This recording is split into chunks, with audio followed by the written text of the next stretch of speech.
প্রতিবাদ যুদ্ধ। আমরা অধিকাংশই ১৯৭১-এর মুক্তিযোদ্ধা, তাই সামরিক ট্রেনিংয়ের বিশেষ প্রয়োজন হলো না। মাসখানেক ট্রেনিংয়ের মহড়া দিয়েই আমরা সরাসরি ডিফেন্সে চলে গেলাম। ডিফেন্স মাসে সীমান্ত এলাকায় আমাদের ক্যাম্প। আমরা ১০ জন বিচ্ছিন্ন হয়ে এক ক্যাম্পে এক একজন চলে গেলাম। আমি গেলাম ময়মনসিংহ জেলার হালুয়াঘাট সীমান্তের ক্যাম্পে। সিদ্ধান্ত হলো গেরিলা যুদ্ধের জন্য দেশের ভেতরে গিয়ে শেখ মুজিব অনুসারী যুবকদের সামরিক প্রশিক্ষণ দিয়ে বিভিন্ন স্থানে গেরিলা ক্যাম্প গড়ে তোলা। G3 অটোমেটিক রাইফেল পাকিস্তানের তৈরি। এই রাইফেল ১৯৭১-এর মুক্তিযুদ্ধের সময় পাকিস্তানিরা আমাদের বিরুদ্ধে ব্যবহার করেছিল। দেশ স্বাধীন হওয়ার পর ভারত এই G3 রাইফেল সহ পাকিস্তানি অন্যান্য অস্ত্রশস্ত্র নিয়ে গিয়েছিল। MMG, স্টেন গান, 6 ইঞ্চ মর্টার সহ আমরা ১৮ জন যুদ্ধ বৃহত্তম সিলেটের সুনামগঞ্জ জেলায় প্রবেশ করি। আমাদের আরও কয়েকটি গ্রুপ বিভিন্ন সীমান্ত দিয়ে দেশের ভেতরে প্রবেশ করে। সুনামগঞ্জের অধিকাংশ জায়গা হলো হাওড় অঞ্চল। এই অঞ্চলের প্রধান বৈশিষ্ট্য হলো হিন্দু এবং মুসলমান পৃথক পৃথক গ্রামে বাস করে। যে গ্রামে হিন্দু বাস করে তার ৫-৭ মাইল পর অন্য একটি গ্রামে মুসলমান বাস করে, তার ৫-৭ মাইল পর আবার হিন্দু গ্রাম। এখানে সব পরিবারই কৃষিপণ্য নির্ভর। এক এক পরিবার ৫-৭০০ এমনকি ১,০০০-১,২০০ মণ ধান পায়। তবে মুসলমানের চেয়ে হিন্দুরাই বেশি ধনী। এখানে ১৫-২০ মাইলের মধ্যে কোনো পাকা বা পিচের রাস্তা নেই। হাওর এবং নিম্ন অঞ্চল হওয়ায় প্রচুর ফসল হয়। নগর বা শহর সভ্যতা কী জিনিস এখানকার মানুষ জানে না। এখানে কোনোদিন সাম্প্রদায়িক দাঙ্গা ঘটেনি। হিন্দুরা মহা উৎসবে মহা আনন্দে ধর্মীয় অনুষ্ঠান করে। নগর সভ্যতার আলো এখানে পৌঁছায়নি, হয়তো তাই সংখ্যালঘুর দুঃখ, সংখ্যাগুরুর অত্যাচার কোনো কিছুরই লেশমাত্র নেই। দিনের বেলায় একটি হিন্দু গ্রামে চুপচাপ বসে থাকা, খাওয়া দাওয়া, সন্ধ্যা হলেই অন্য একটি হিন্দু গ্রামের উদ্দেশ্যে হেঁটে যাত্রা করা। এভাবে হিন্দু গ্রাম থেকে ৮-১০ মাইল কিংবা তার চেয়েও দূরের আরেকটি হিন্দু গ্রামে সারা রাত ধরে হেঁটে যাওয়া। সারা রাত হাঁটার পরে অন্য কোনো গ্রাম পড়ে না তা নয়, কিন্তু সেই গ্রামে ওঠা যাবে না, কারণ ওই গ্রাম মুসলমানের। আমাদের কমান্ডার রক্ষী বাহিনীর ডেপুটি লিডার সুকুমার সরকার এর এক কথা, কোনো মুসলমান গ্রামে ওঠা যাবে না, কারণ মুসলমানরা আমাদের বাংলাদেশ সেনাবাহিনীর কাছে ধরিয়ে দেবে। তাই আমরা কোনো মুসলমান গ্রামে উঠি না।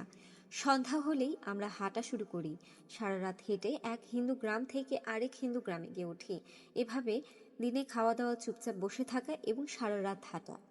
দিন ১০ পরেই শরীর কাঁপতে থাকলো। প্রথমে আমি ভাবলাম এটা বুঝি আমার কোনো রোগ। পরে দেখি সকলেরই শরীর কাঁপছে এবং সকলেই আমাকে তাদের শরীরের অবস্থা অবহিত করছে। কিন্তু শরীর যতই কাঁপুক, রাতে তো হাঁটতে হবেই। হাঁটা ছাড়া আমাদের বিকল্প কিছুই নেই। একদিন সন্ধ্যার পর হাঁটতে শুরু করলাম। নিশিরাত পার হয়, কিন্তু গ্রাম আর আসে না। সামনে আবছা একটা গ্রাম দেখা যায়, কিন্তু ওই গ্রামে ওঠা যাবে না। ওটা মুসলমানের গ্রাম। রাত শেষে ভোর হয় ভাব। আমাদের সকল সাথী বেঁকে বসল।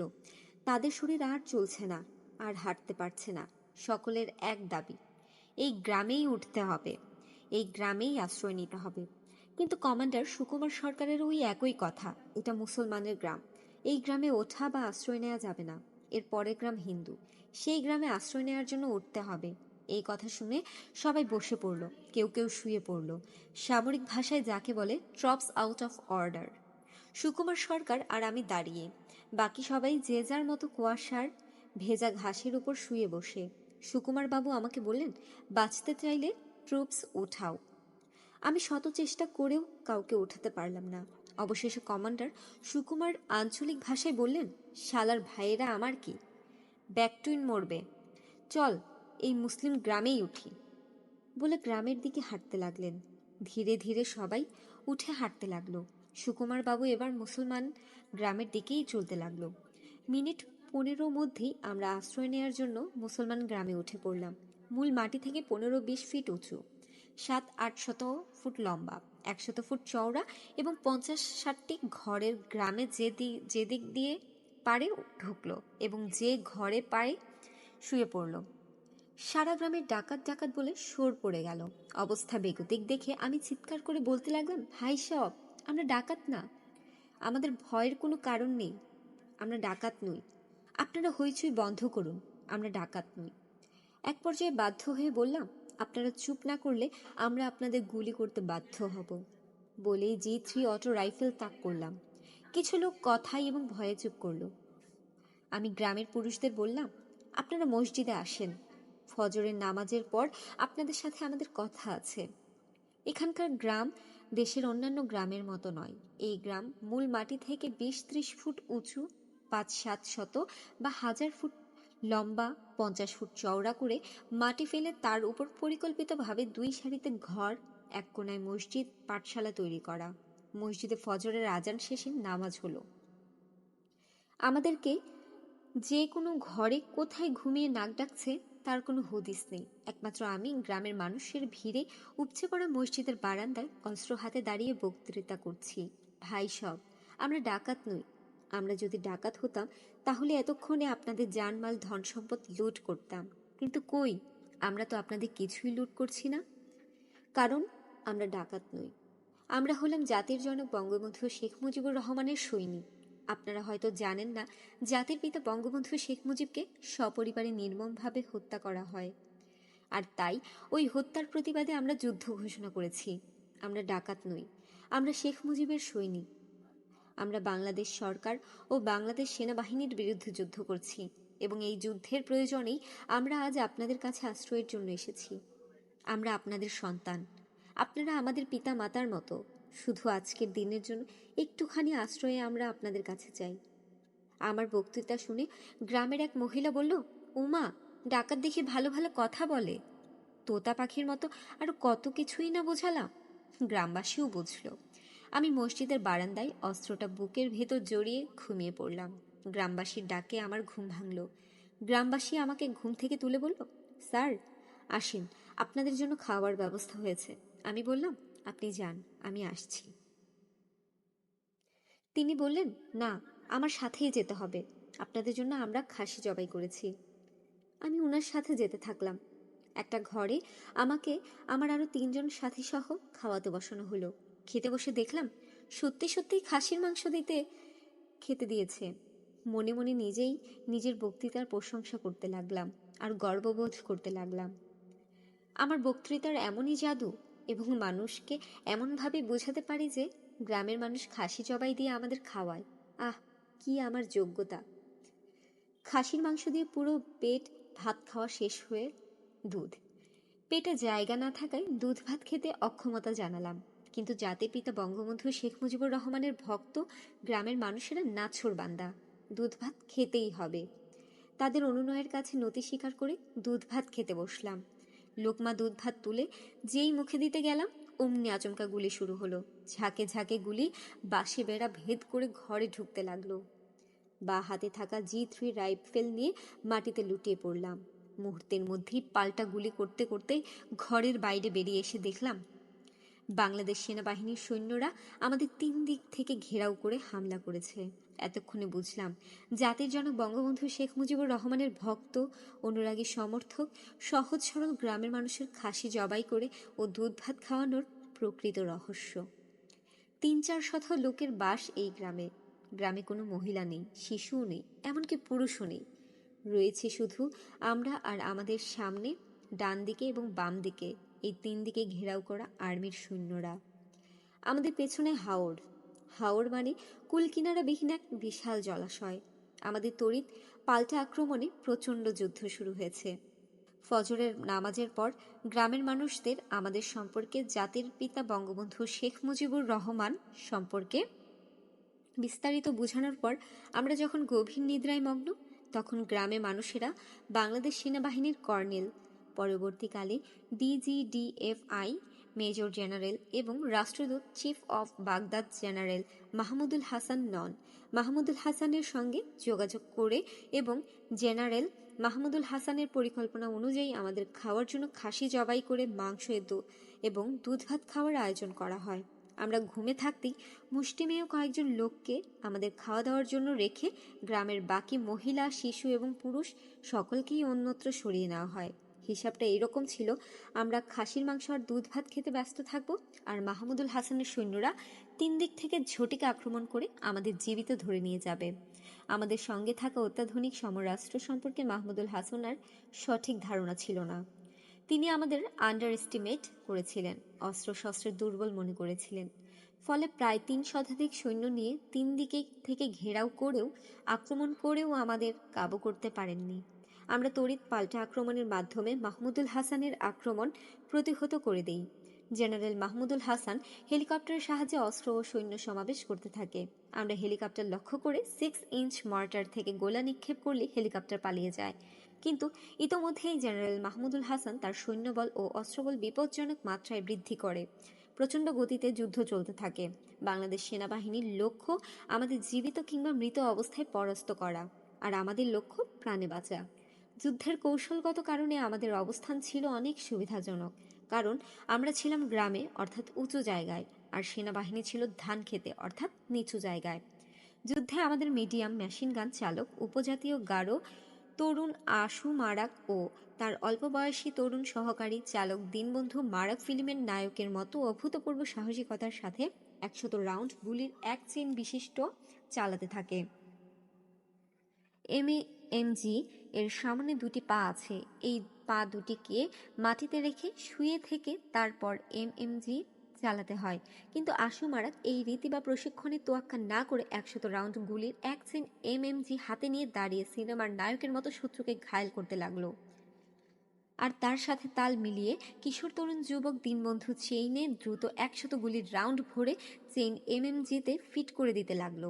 সিনেমায় যেমন নায়ক একের পর এক শত্রু নিধন করে যায়, কিন্তু নায়কের গায়ে গুলি লাগে না, বাস্তব যুদ্ধেও আশু মারাক ওই রকম একের পর এক শত্রু নিধন করে যেতে লাগলো, কিন্তু আশু মারাকের গায়ে শত্রু গুলি লাগলো না।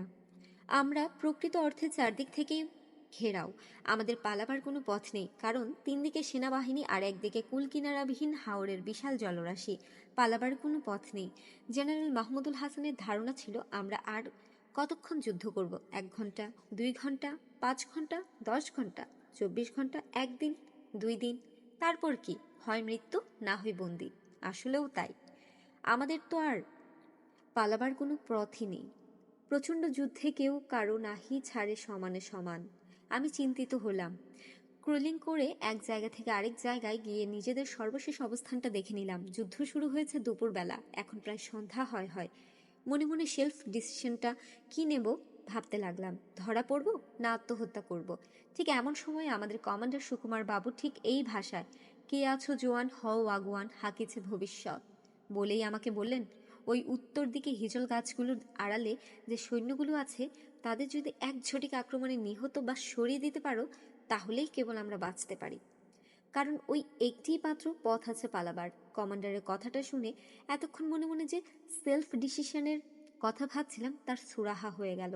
সিদ্ধান্ত নিয়ে ফেললাম, হয় সেনাবাহিনীদের নিহত বা তাড়িয়ে দেব, অথবা নিজেই মরব। ৩ জন সাথী বন্ধুকে ইশারায় কাছে ডাকলাম। আমি সহ ৪ জনের একটা সুইসাইড স্কোয়াড গঠন করলাম। যদিও পরিস্থিতি ও পরিবেশে আমরা সকলেই সুইসাইড স্কোয়াড মেম্বার হয়ে গেছি। তারপর একটা সামান্য অনিষ্ঠিকতার মাধ্যমে একে অপরের সাথে করমর্দন করে গুলি করতে করতে হিজল গাছের বাগানের দিকে ঝটিকা আক্রমণ করলাম। নিজেদের গায়ে গুলি লাগতে পারে সেই পরোয়া করলাম না, শুধু আক্রমণ আর সামনের দিকে এগিয়ে গেলাম। যুদ্ধের ধরন গেল পাল্টে। এতক্ষণ আমরা শুধু শত্রুর আক্রমণ প্রতিহত করতে আত্মরক্ষার্থে পাল্টা আক্রমণ করেছি। শত্রুর ঝাঁকে ঝাঁকে গুলি আমাদের দিকে আসছে, এতে আমাদের কোনোই ভ্রুক্ষেপ নেই। আমরা তো মরার জন্যই এসেছি। মিনিট ১৫-র মধ্যেই আমরা হিজল বাগান দখল করে ফেললাম। আর্মির হেলমেট, বুট এবং জায়গায় জায়গায় রক্ত দেখে অনুমান করলাম এখানে সেনাবাহিনীর বেশ সদস্য হতাহত হয়েছে, যার ফলে হতাহত সৈন্যদের নিয়ে বাকি সৈন্যরা এই স্থান ত্যাগ করে অন্যত্র অবস্থান নিয়েছে। হিজল বাগান আমাদের পূর্ণ নিয়ন্ত্রণে। আমরা কমান্ডারের অপেক্ষায় ছিলাম।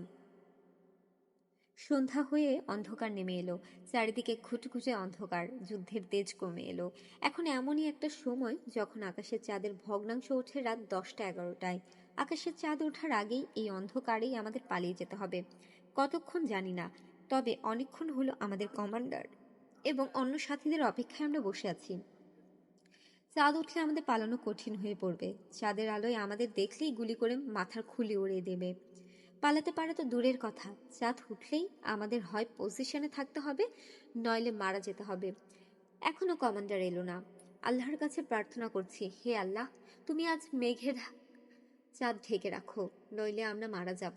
অনেকক্ষণ হয়ে গেল, আমাদের কমান্ডার ও অন্য সাথীরা এখনো এলো না। আবার সেলফ ডিসিশন নিলাম এবং সাথের 3 সাথীকে জানালাম আরো কিছুক্ষণ অপেক্ষা করব। এর মধ্যে কমান্ডার ও অন্য সাথীরা না এলে আমরা পালিয়ে যাব, কারণ আকাশে চাঁদ উঠলে আর পালাতে পারবো না। পালাতে হলে চাঁদ ওঠার আগেই পালাতে হবে। এই হিজল বাগানের পরেই ধান ক্ষেত। এই ক্ষেতে বাংলাদেশ সেনাবাহিনীর সৈন্যরা পজিশনে আছে। আকাশে চাঁদ উঠে গেলে চাঁদের আলোয় হিজল বাগান থেকে ধান খেতে যাওয়া মাত্রই পজিশনে থাকা সৈন্যরা আমাদের দেখতে পাবে, আর দেখা মাত্রই সৈন্যরা গুলি করে আমাদের ঝাঁকড়া করে দেবে। অতএব কিছুক্ষণের মধ্যেই পালিয়ে যেতে হবে। কিছুক্ষণ পরে বললাম, আমি এখন পালিয়ে যাব, তোমরা যদি যেতে চাও তাহলে আমার সঙ্গে যেতে পারো। 4 জন মিলে পালাতে লাগলাম। ঘুটঘুটে অন্ধকার, নিজেকেই নিজে দেখা যায় না। আমরা 4 জন একে অপর হতে যাতে বিচ্ছিন্ন না হই সেই জন্য গায়ে গায়ে মিশে পথ চলতে লাগলাম। হিজল বাগান থেকে ধান খেতে এসে পড়লাম।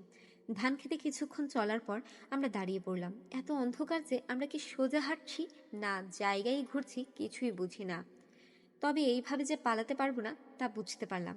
হয়তো সারা রাত হেঁটে দেখা যাবে আমরা যেই জায়গায় ছিলাম সেই জায়গাতেই ঘুরপাক খাচ্ছি। সাথী 3 জন ঘাবড়ে গেল, আমিও ঘাবড়ে গেলাম। একজন জিজ্ঞেস করলো, এখন উপায় কি? বললাম, দাঁড়িয়ে তো থাকা যাবে না, হাঁটতেই হবে, তাতে যা হয় হবে। তবে সকলেই খেয়াল রাখবে, গ্রামের মানুষ যে পথে চলে সেই পথের ঘাস উঠে সাদা মাটির পথ হয়। সেই পথ অন্ধকারেও আচ্ছা দেখা যাবে। আমরা হাঁটতে থেকে সেই পথ পেলে একটা উপায় হবে। আমাদের এক সাথী বিমল বলল, দাঁড়ান, আমার পায়খানা পেয়েছে। আমরা দাঁড়ালাম। বিমল পায়খানা করতে বসেই বলল, পেয়েছি পেয়েছি, পথ পেয়েছি। আমরা দেখলাম, হ্যাঁ, এই তো গ্রামের মানুষের পায়ে চলার পথ। বিমলের পায়খানা শেষে খুঁজে পাওয়া পথ ধরে ধীরে ধীরে হাঁটতে লাগলাম। মনে অনেক ভয়, এই পথ না হারায়। সাথী নওশের আলী নসু বলল, দাঁড়ান, আমার শরীর কেমন ভারী হয়ে যাচ্ছে। বললাম, ভারী হোক আর হালকা হোক, দাঁড়াবার সময় নেই বন্ধু। এর মধ্যেই দেখলাম একটা লোক ধান খেতে বসে বিড়ি বা সিগারেট খাচ্ছে। প্রতি টানে টানে ফুলকি দিয়ে স্পষ্ট আগুন দেখা যাচ্ছে। আমি নিশ্চিত হলাম এই লোক বেসামরিক লোক, মানে পাবলিক। কেননা কোনো সামরিক প্রশিক্ষণপ্রাপ্ত লোক এই সময়ে এই রাতে এই যুদ্ধ ময়দানে বিড়ি বা সিগারেট খেতে পারে না। সামরিক প্রশিক্ষণকালে যুদ্ধ ময়দানে রাতের বেলা বিড়ি বা সিগারেট খাওয়ার ভয়াবহ পরিণতি সম্পর্কে বিশেষ তামিল দেখা হয়। সাথী বন্ধুদের বললাম, এই লোককে ধরে গান পয়েন্টে নিয়ে পালাবার পথ বের করে নিতে হবে। এই লোককেই গান পয়েন্টে আমাদের সাথে নিয়ে পালাতে হবে। আপনারা বিড়ির আগুন লক্ষ্য করে ক্রোলিং করে ওই লোকের 2-3 হাত সামনে গিয়ে অবস্থান নেবেন। আমি ক্রোলিং করে পেছন দিক দিয়ে ওই লোককে গান পয়েন্ট করব, যাতে ওই লোক চিৎকার অথবা দৌড়ে পালাতে না পারে। আমাদের কোনো প্রকাশ শব্দ করা চলবে না, এটা মনে রেখে কাজ করতে হবে। আমরা ক্রুলিং করে যাওয়া শুরু করলাম। আমি ঠিক পেছন দিক দিয়ে ওই লোকের পিঠে হাত রেখে বললাম, ক্যাডা? লোকটি ঘাবড়ে গিয়ে বলল, আমি। আমি ধমকের সুরে বললাম, চুপ। এরপর ধীরে ধীরে ভদ্রলোককে জিজ্ঞেস করলাম, আপনার নাম কি? ভদ্রলোক বললেন, জিতেন হাজং। নামটি আমার চেনা চেনা লাগলো, তবু G3 রাইফেলের ব্যারেল পিঠে ঠেকিয়ে বললাম, আমাদের পথ দেখিয়ে নিয়ে চলুন, নইলে গুলি করে মেরে ফেলবো। আমরা কাদেরিয়া বাহিনীর লোক। সঙ্গে সঙ্গে ভদ্রলোক বললেন, আপনাদের জন্যই তো আমি নৌকা নিয়ে এসেছি। নৌকা কোথায়? ঘাটে। চলুন আগে ঘাটে যাই।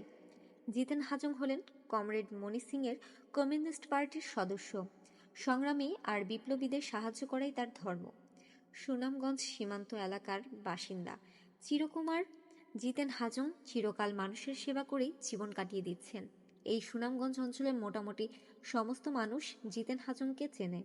তিনি ইতিহাস প্রসিদ্ধ তেভাগা আন্দোলন, লাঙ্গল, যার জমিদার এবং জমিদারি প্রথা বাতিল আন্দোলনের বিপ্লবী যোদ্ধা ছিলেন। যৌবন বয়সে তিনি কমরেড মনি সিং এর সহযোদ্ধা ছিলেন। তিনি ঐতিহাসিক সাঁওতাল বিদ্রোহে তীর ধনুক নিয়ে ব্রিটিশ সৈন্যদের সাথে যুদ্ধ করেছেন। 71 সালে আমাদের মহান মুক্তিযুদ্ধের সময় মুক্তিযোদ্ধা হয়েছিলেন, কিন্তু ওই অঞ্চলে তেমন একটা যুদ্ধ না হওয়ায় তিনি যুদ্ধ করতে পারেননি বলে দুঃখিত। আন্দোলন, সংগ্রাম, যুদ্ধ জিতেন হাজং এর কাছে নেশার মতো লাগে। সীমান্তে আমাদের ঘাঁটিতে তিনি একবার এসেছিলেন। যোদ্ধাদের জিতেন হাজং ভালোবাসেন। নিজের বিপদ উপেক্ষা করে যোদ্ধাদের সাহায্যে এগিয়ে আসতে তিনি দারুণ আনন্দ পান। তাই আমরা যখন সীমান্ত থেকে দেশের ভেতরে ঢুকি তখন থেকে নিরাপদ দূরত্ব থেকে তিনি আমাদের ছায়ার মতো অনুসরণ করেছেন। এই অঞ্চল তার এতই নখদর্পণে যে আমরা যখন রাতে রওনা হতাম তিনি সহজেই অনুমান করে নিতে পারতেন আমরা এক রাতে পায়ে হেঁটে কত দূরে এবং কোথায় গিয়ে পৌঁছাতে পারি। পরের দিন তিনি আবার আমাদের কাছাকাছি কোনো জায়গায় অবস্থান নিতেন, কিন্তু সরাসরি আমাদের কাছে আসতেন না। এই অঞ্চলের হিন্দু মুসলমান সকলের কাছেই তার সমাদর ছিল। ঘর সংসার ত্যাগী চিরকুমার এই পুরুষের কাজই ছিল আজ এই গ্রাম কাল অন্য গ্রামে ঘুরে বেড়ানো। ঘাটে এসে দেখলাম সত্যি একটা বড় জেলের নৌকা রয়েছে, সঙ্গে 3 জন মাঝি। জিতেন হাজং সহ আমরা 4 জন নৌকায় উঠে বসলাম। আমাদের 4 জনের একজন হলো কমান্ডারের ছোট ভাই অরুণ সরকার।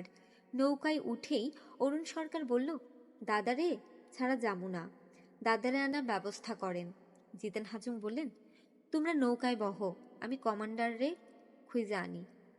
জিতেন হাজং কমান্ডার সুকুমার বাবু এবং অন্য সাথীদের খুঁজে আনতে গেল। আমরা 4 জন নৌকা থেকে নেমে শুয়ে পজিশন নিয়ে থাকলাম। একসময় অন্ধকারে দেখলাম খুবই কাছাকাছি একদল সৈন্য সারিবদ্ধভাবে লাইন দিয়ে আমাদের দিকে আসছে। আমরা 4 জন পজিশনে চুপ করে শুয়ে থাকলাম। সৈন্যরা আমাদের 2-3 হাত দূর থেকে নৌকার দিকে এগিয়ে গেল। এরপর কমান্ডার সুকুমার বাবু আস্তে আস্তে কোকিলের কণ্ঠে কুকু করে ডাক দিলেন। আমরা বুঝতে পারলাম এই সৈন্যদল আমাদেরই সাথী। আমরাও পাল্টা কুকু ডাক দিয়ে তাড়াতাড়ি নৌকার দিকে গেলাম। সার সার দ্রুত সবাই নৌকায় উঠে পড়লাম। নৌকা ছেড়ে দিল। অতিরিক্ত বৈঠা ও মাস্তুল দিয়ে আমরাও নৌকা বাইতে লাগলাম। আকাশে চাঁদ ওঠার আগেই অন্তত 2-3 মাইল দূরে চলে যেতে হবে। দ্রুত গতিতে নৌকা চলতে লাগলো। 2/3 ক্ষয় হয়ে যাওয়া চাঁদ চতুর্দিকে হালকা রূপালি আলো ছড়িয়ে আকাশে উঠল।